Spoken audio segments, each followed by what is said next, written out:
श्री परशुराम मदेरना राजकीय महाविद्यालय में मैं डॉक्टर संजय जैन एक बार पुनः आपके सामने उपस्थित हूँ। बीकॉम द्वितीय वर्ष के लिए हम मनी बैंकिंग सिस्टम में कई टॉपिक पर हमने चर्चा की है और पिछले जो टॉपिक्स पर हम चर्चा कर रहे थे वो था इन्फ्लेशन, और उसी को आगे बढ़ाते हुए आज हम बात कर रहे हैं मुद्रा संकुचन या अस्फीति या डिफ्लेशन। जैसे मैंने पूर्व में कहा कि चैप्टर बहुत इंपॉर्टेंट है और इसमें से कई बार क्वेश्चंस आए हैं, तो आपको ये ध्यान रखना है कुछ चैप्टर जो मैं कह रहा हूँ बहुत इंपॉर्टेंट है, उस पर ज्यादा आपको जोर देना है। इंग्लिश का भी आपको ध्यान रखना है। डिफ्लेशन, इन्फ्लेशन, ऐसे बहुत सारे शब्द आएंगे जो कंफ्यूजन क्रिएट करते हैं, लेकिन आपको मैंने पूर्व में कहा कि आप हिंदी के साथ साथ में इसका इंग्लिश वर्जन देखिए तो आप कंफ्यूज नहीं होंगे।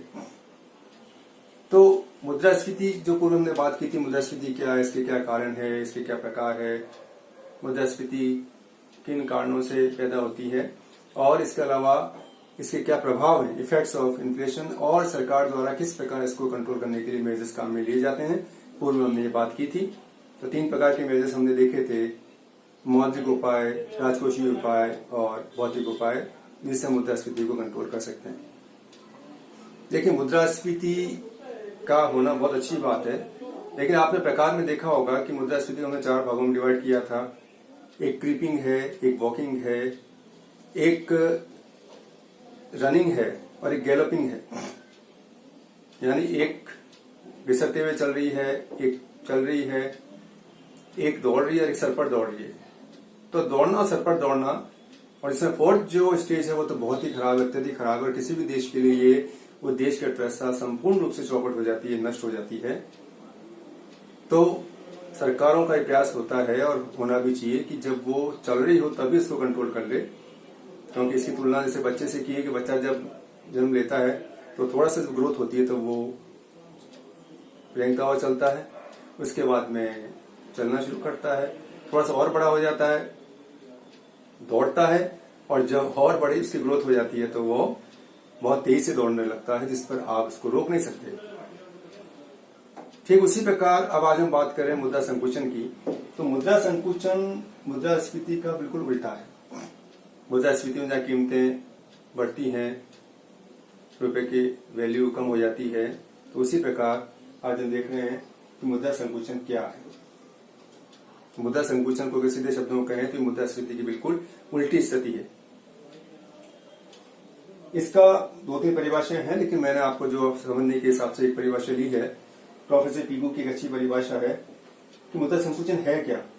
तो बिल्कुल उसका उल्टा है मुद्रास्फीति का। मुद्रा संकुचन मूल्यों के गिरने की वह स्थिति है जो उस समय उपस्थित होती है, कब? जब किसी समाज की मौद्रिक आय की तुलना में वहां पर वस्तुओं और सेवाओं का उत्पादन अधिक तेजी से बढ़ता है, जिससे मुद्रा की क्रय शक्ति बढ़ जाती है अथवा वस्तुओं सेवाओं के मूल्य कम हो जाते हैं। यानी जो परिभाषा है वो तो अपनी जगह है, लेकिन इसका जो सारांश है वो सारांश क्या कहता है, हमें उस पर देखना है कि मुद्रास्फीति किन कारणों से पैदा होती है। आपने देखा होगा मुद्रा संकुचन किन कारणों से पैदा होती है। तो मुद्रास्फीति में आपने देखा होगा कि एक तरफ उत्पादन का स्तर कम हो जाता है और दूसरी तरफ लोगों की मौद्रिक आय में वृद्धि हो जाती है। इन दोनों का जब गैप हो जाता है तो आपका मुद्रास्फीति की स्थिति जन्म लेती है। तो वही स्थिति है, यहाँ पर उल्टी स्थिति है कि क्या है। अब देखिए 5 जो इसके आप देख रहे हैं 6 कारण है, इनमें से कोई भी कारण अगर पैदा होता है तो मुद्रा संकुचन की स्थिति पैदा हो जाती है। क्या क्या है?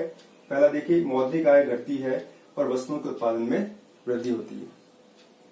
यानी क्या हुआ? उत्पादन बढ़ा लेकिन मौद्रिक आय घट गई।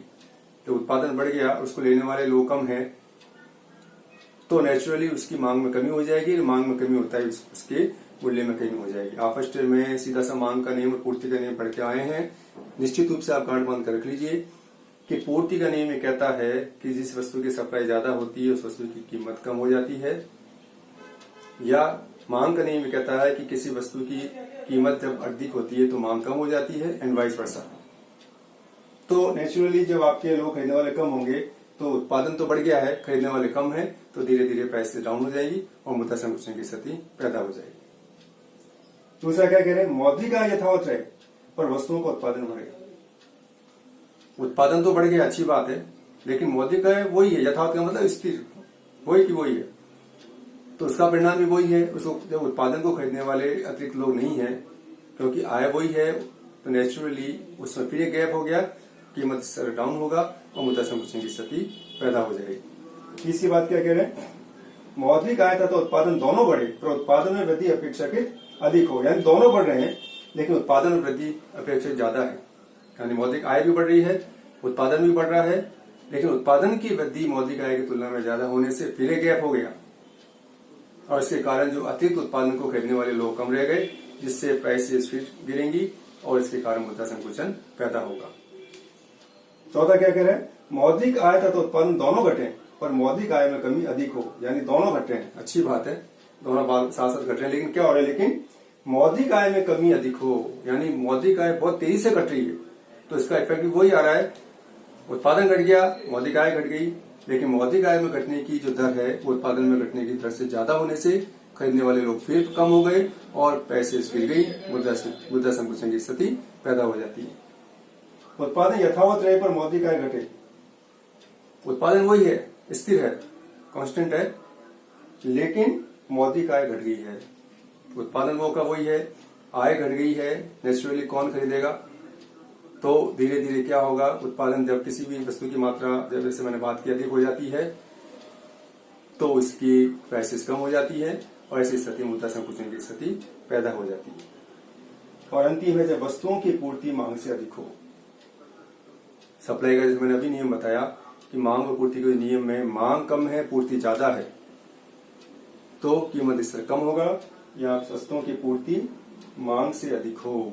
कई बार ऐसा हो जाता है, पूर्ति तो ज्यादा हो जाती है, मांग कम हो जाती है। ऐसे कई वस्तुएं आपने देखी होगी, ऐसे कई आपने वेजिटेबल्स देखी होंगी और भी कई प्रकार की ऐसी वस्तुएं देखी होंगी जिनमें सप्लाई ज्यादा हो जाती है, मांग कम हो जाती है। आपने देखा होगा सीधा सा एक, अगर हम देखें मांग और पूर्ति के नियम में, जैसे शादियों का सीजन होता है, हर वस्तु की मांग बढ़ जाती है तो नेचुरली उसकी कीमत एकदम से बढ़ जाती है सीजन में, लेकिन जैसे सीजन ऑफ हो जाता है धीरे धीरे पुनः कीमत स्तर गिरने, क्योंकि मांग कम हो जाती है कीमत स्तर गिरने लग जाता है। तो सीधा सा अर्थव्यवस्था में मांग और पूर्ति का एक खेल होता है, जिसके कारण ये सारी स्थितियां पैदा होती हैं।